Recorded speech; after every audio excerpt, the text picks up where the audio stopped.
పొత్తు అనేది పెట్టుకున్నంత ఈజీ కాదు నిలబెట్టుకోవడం అనేటువంటి ఒక సిచ్యువేషన్‌కి తెలుగుదేశం పార్టీ, జనసేన పార్టీ వచ్చేలాగా కనిపిస్తున్నాయి.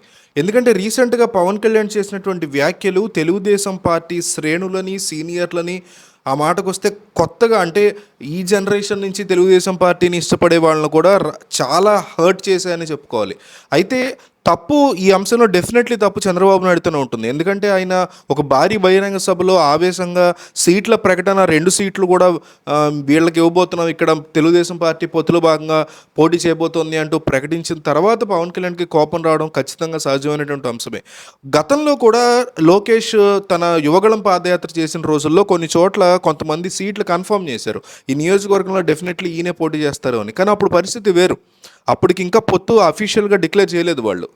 అయితే ఆ తర్వాత చంద్రబాబు నాయుడు అరెస్ట్ అవ్వడం, పవన్ కళ్యాణ్ జైలుకి వెళ్ళి మళ్ళీ పొత్తుని కన్ఫర్మ్ చేసుకోవడం, ప్రకటించడం, అఫీషియల్గా ఆ పొత్తు గురించి అందరూ మాట్లాడుకోవడం, ఇవన్నీ జరుగుతున్నటువంటి ఈ టైంలో రానున్న రోజుల్లో వీళ్ళిద్దరి మధ్య సీట్ల పంపకం సాగబోతోంది. ఇప్పటికే జగన్మోహన్ రెడ్డి నియోజకవర్గాల వారీగా మార్పులు చేర్పులు చేస్తున్నారు కదా, వీళ్ళెప్పుడు చెప్తారు అని ప్రజలు కూడా ఎదురు చూస్తున్న టైంలో ఈ రకంగా కన్ఫ్యూజ్డ్ స్టేట్ ఆఫ్ మైండ్లోంచి వీళ్ళు చేసేటువంటి ప్రకటన డెఫినెట్లీ దెబ్బతినింది.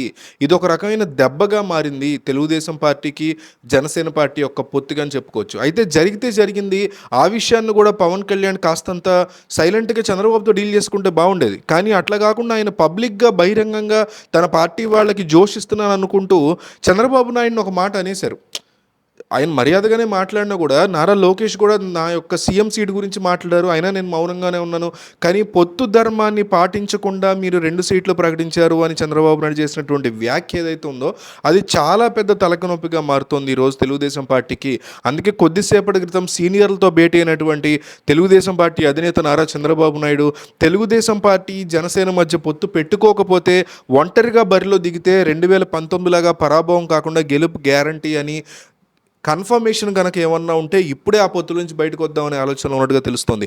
కేవలం పవన్ కళ్యాణ్ చేసినటువంటి వ్యాఖ్యల వల్ల మాత్రమే కాదు, మొదటి నుంచి కూడా ఏదైతే మొన్న 2 సీట్లు పవన్ కళ్యాణ్కి చెప్పకుండా చంద్రబాబు ప్రకటించారో అంతకు ముందు నుంచి కూడా ఒంటరిగా వెళ్తే బాగుంటుంది అని నారా లోకేష్తో పాటు చాలామంది సీనియర్లు అడుగుతూ ఉండడం, పవన్ కళ్యాణ్ కూడా బీజేపీని తీసుకురావడానికి మాత్రం ఉపయోగపడతారు తప్ప సొంతగా కంటే కూడా బీజేపీని కూడా తీసుకొస్తేనే పవన్ కళ్యాణ్ వల్ల ఉపయోగం, బలం, పవన్ కళ్యాణ్ని తమ వైపు తిప్పుకున్నందుకు పూర్తిగా పవన్ కళ్యాణ్ ఉపయోగించుకున్నట్టు ఉంటుంది తప్ప కేవలం ఆయనతో పోటీ చేయడం అనేది సెకండరీ థింగ్. ముందు మోడీ యొక్క సపోర్ట్ కూడా ఉందని 2014లో లాగా చూపించుకోగలిగితే ఈ ముగ్గురి యొక్క బలం మీద ఈజీగా గెలవచ్చు అనే ఉద్దేశంలో ఉన్న తెలుగుదేశం పార్టీకి బీజేపీని పవన్ కళ్యాణ్ తీసుకురాలేకపోవడం కూడా ఒక పెద్ద తలనొప్పిగా మారింది.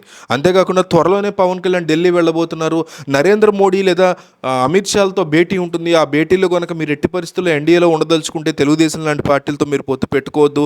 తెలంగాణలో ఎట్లా అయితే బీజేపీతో మీరు పొత్తు పెట్టుకున్నారో ఏపీలో కూడా ఆ రకంగానే మీరు పొత్తు పెట్టుకోవాలి అని నరేంద్ర మోడీ కనుక బలవంత చేస్తే అప్పుడు పవన్ కళ్యాణ్ పరిస్థితి ఏంటి? ఆయన ఎట్టి పరిస్థితుల్లో ఆ క్షణంలో అయినా సరే ఈ తెలుగుదేశం పార్టీతో అలయన్స్ నుంచి బయటకు వచ్చేస్తారు. కాబట్టి ముందుగానే ఈ రకమైనటువంటి అలయన్స్ని తెంచుకుందామా, మన వైపు నుంచే వద్దనే ప్రకటన చేసేస్తే సేఫ్ సైడ్ ఉంటాం కదా.